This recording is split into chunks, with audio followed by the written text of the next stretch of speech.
ಇತ್ತೀಚಿನ ದಿನಗಳಲ್ಲಿ ಎಲ್ಲಾ ಕೆಟ್ಟದ್ದಕ್ಕೂ ಮುಸ್ಲಿಮರನ್ನ ದೂಷಣೆ ಮಾಡೋದು ಅಭ್ಯಾಸನೇ ಆಗ್ಬಿಟ್ಟಿದೆ. ಎಲ್ಲಾದ್ರೂ ಏನಾದ್ರೂ ಮುರಿದ್ರೆ, ಅದರಲ್ಲೂ ವಿಶೇಷವಾಗಿ ಧಾರ್ಮಿಕ ಸ್ಥಳಗಳಲ್ಲಿ ಏನಾದ್ರೂ ಆದ್ರೆ, ಹಾನಿಗೊಳಗಾದ್ರೆ ತಕ್ಷಣ ಮುಸ್ಲಿಮರ ಕಡೆ ಬೆರಳನ್ನ ತೋರಿಸಲಾಗತ್ತೆ. ಮುಸ್ಲಿಮರ ಹೆಸರನ್ನ ದುರ್ಬಳಕೆ ಮಾಡಿಕೊಂಡು ಕ್ರಿಮಿನಲ್ ಕೆಲಸಗಳನ್ನ ಮಾಡಿ ದ್ವೇಷದ ಬೆಂಕಿ ಹರಡೋದನ್ನು ನೋಡ್ತಿದೀವಿ. ಮುಸ್ಲಿಮರನ್ನ ದೂಷಿಸೋದು, ಬೀದಿಗಿಳಿಯೋದು, ಬೆಂಕಿ ಹಚ್ಚೋದು, ವಿಧ್ವಂಸಕ ಕೃತ್ಯ ಎಸಗೋದು ಮತ್ತು ಘೋಷಣೆಗಳನ್ನ ಕೂಗೋದು ಇವೆಲ್ಲವೂ ನಡೆಯುತ್ತೆ. ಆದ್ರೆ ನಂತರ ವಾಸ್ತವ ಬೇರೇನೇ ಆಗಿರೋದು ಬಹಳ ತಡವಾಗಿ ತಿಳಿಯುತ್ತೆ. ಜೈಪುರದಲ್ಲೂ ಇದೇ ರೀತಿಯ ಘಟನೆ ಬೆಳಕಿಗೆ ಬಂದಿದೆ.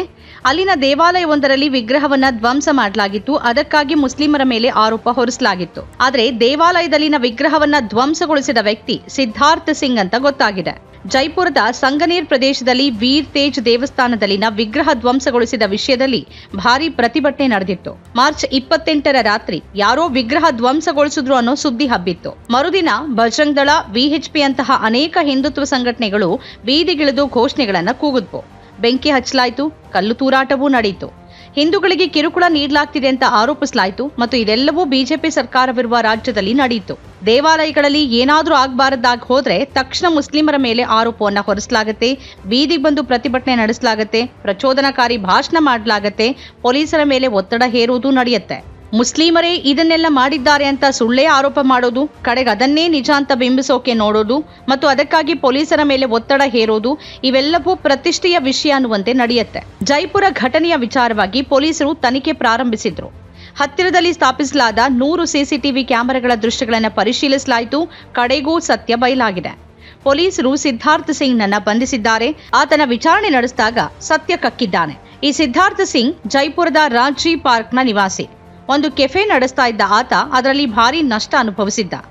ಮಾರ್ಚ್ 28ರಂದು ಸ್ನೇಹಿತನನ್ನ ಭೇಟಿಯಾಗಿ ವಾಪಸ್ ಬರ್ತಿದ್ದಾಗ ಕುಡಿದ ಅಮಲಿನಲ್ಲಿದ್ದ ಆತ ದಾರಿಯಲ್ಲಿ ತೇಜ್ ದೇವಸ್ಥಾನದಲ್ಲಿ ವಿಗ್ರಹ ಒಡೆದು ಹಾಕಿ ದೇವಾಲಯವನ್ನು ಕೂಡ ಧ್ವಂಸ ಮಾಡಿದ್ದ. ಪೊಲೀಸರು ಈ ಬಗ್ಗೆ ಮಾಧ್ಯಮಗಳಿಗೆ ಹೇಳಿಕೆ ಕೊಟ್ಟಿದ್ದಾರೆ. ಆ ಇಡೀ ಪ್ರದೇಶದಲ್ಲಿ ಉದ್ವಿಗ್ನತೆ ಹರಡಿ ವಾತಾವರಣ ಸಂಪೂರ್ಣ ಹದಗೆಟ್ಟಿತ್ತು. ವಿಗ್ರಹವನ್ನ ಒಡೆದ ಸಿದ್ಧಾರ್ಥ್ ಸಿಂಗ್ ಅದರ ವಿಡಿಯೋಗಳು ಮತ್ತು ಫೋಟೋಗಳನ್ನ ತೆಗೆದುಕೊಂಡು ತನ್ನನ್ನ ಮದುವೆಯಾಗಲಿರುವ ಹುಡುಗಿಗೆ ಕಳಿಸಿದ್ದ. ಮರುದಿನ ಆತ ಕುಡಿದ ಸ್ಥಿತಿಯಲ್ಲಿದ್ದಾಗಲೇ ಪೊಲೀಸರು ಅವನನ್ನ ಬಂಧಿಸಿದ್ರು. ಆತ ತನ್ನ ತಪ್ಪನ್ನ ಒಪ್ಕೊಂಡಿದ್ದಾನೆ ಅಂತ ಹೇಳಲಾಗಿದೆ. ಜೈಪುರ ಪೂರ್ವ ಡಿಸಿಪಿ ತೇಜಸ್ವಿನಿ ಗೌತಮ್ ಇದರ ಬಗ್ಗೆ ಮಾಹಿತಿ ಕೊಟ್ಟಿದ್ದಾರೆ. ತಾಂತ್ರಿಕ ಮಾಹಿತಿ, ಮಾನವ ಗುಪ್ತಚರ ಮತ್ತು ಇತರ ಸಾಕ್ಷ್ಯಗಳ ಆಧಾರದ ಮೇಲೆ 10ಕ್ಕೂ ಹೆಚ್ಚು ವಿಭಿನ್ನ ತಂಡಗಳು ವಿಭಿನ್ನ ಜನರನ್ನ ವಿಚಾರಣೆ ನಡೆಸಿದ ಬಳಿಕ ಕೆಲ ಶಂಕಿತರನ್ನು ಕೂಡ ಬಂಧಿಸಲಾಯಿತು ಮತ್ತು ಕಡೆಗೆ ಕೆಲವೇ ಗಂಟೆಗಳಲ್ಲಿ ಆರೋಪಿ ಸಿದ್ಧಾರ್ಥ್ ಸಿಂಗ್ ನನ್ನ ಬಂಧಿಸಲಾಗಿದೆ ಅಂತ ಹೇಳಿದ್ದಾರೆ. ಕಳೆದ ಕೆಲವು ವರ್ಷಗಳಿಂದ ಆರ್ಥಿಕ ಬಿಕ್ಕಟ್ಟನ್ನು ಎದುರಿಸುತ್ತಿರುವ ಆತ ಮಾನಸಿಕ ಒತ್ತಡ ಮತ್ತು ಕುಡಿದ ಮತ್ತಿನಲ್ಲಿ ದೇವರನ್ನ ಶಪಿಸಿ ವಿಗ್ರಹ ಒಡೆದಿದ್ದಾನೆ ಅನ್ನೋದು ಬಯಲಾಗಿದೆ. ಕೋಮು ಸಾಮರಸ್ಯ ಕದಡುವ ಯತ್ನದ ಆರೋಪದಡಿಯಲ್ಲಿ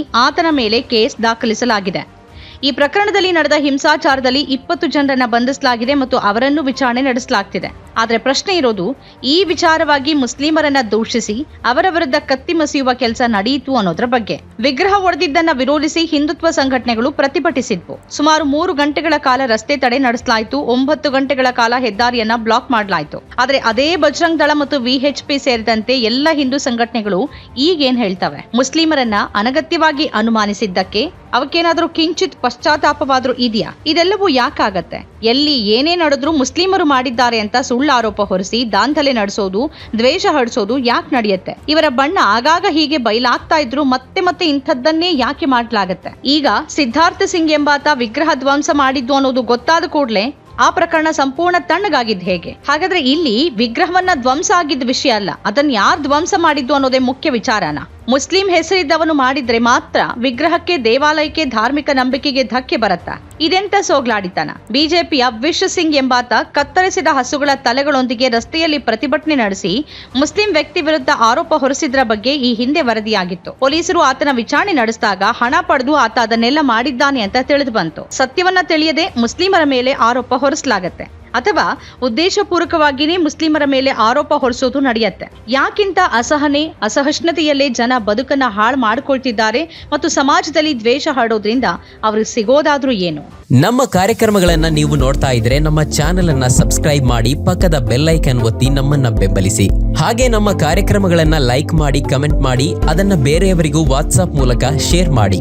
ನೀವು ಹೀಗೆ ಮಾಡಿದಾಗ ನಮ್ಮ ಚಾನೆಲ್ ಇನ್ನಷ್ಟು ಮತ್ತಷ್ಟು ಜನರಿಗೆ ತಲುಪಲು ನೀವು ನಮ್ಮೊಂದಿಗೆ ಸಹಕರಿಸಿದ ಹಾಗಾಗುತ್ತೆ. ಇದು ನೀವು ಯಾವುದೇ ಖರ್ಚಿಲ್ಲದೆ ಕೆಲವೇ ಸೆಕೆಂಡುಗಳಲ್ಲಿ ನೀಡಬಹುದಾದ ಸಹಕಾರ. ಧನ್ಯವಾದಗಳು.